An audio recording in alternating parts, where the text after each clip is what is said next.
আমার কাছে খিচুড়ি খাবো তো সেদিন মাংস রাঁধছি যে আসছিল দই মাংস দিয়ে খিচুড়ি রাঁধে হালাইতাম কা তরকারি। প্রথমে তেলের মধ্যে গরম মশলা দিয়ে দিছি, তেজপাতা দারচিনি এলাচি লং এরও দিছি পরিমাণ মতো পেঁয়াজ রেখা লাল লাল করে ভাজি লেছি। এর কত জল দিছি যেন মশলাটি না হরে। এবার দিছি আদা বাটা রসুন বাটা জিরা বাটা ধনিয়া বাটা হলদির গুঁড়া মরিচের গুঁড়া দিয়ে এনে কিন্তু মশলা কম কম দিয়েছি যেহেতু মাংস রাঁধে আছে। তো এর মধ্যে মশলা আছে কম কম দিছি না সব চাল ডাল যা যা লাগা লইছি।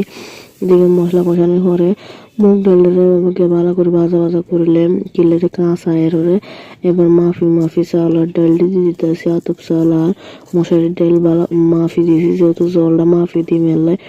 এদিকে সবকিছু ভালো করে জর্জিয়া করে ভাজি লেছে। এবার দিয়েছি মাংসটি দিয়ে ভালো করে আবারও মিশে লইছি কিছুক্ষণ ভাজি।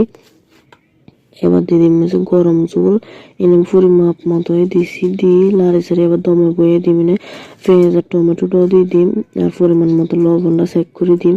এর দমে বয়ে আর দেয়ানিও নয়। এদিকে পেঁয়াজ তারপরে হচ্ছে লেবু আর আচার দিয়ে খাইতে আসছিলাম, ভালোই লাগছে একদম জোর জোড়াই হয়েছে, খারাপ স্বাদ লাগছে খাইতে।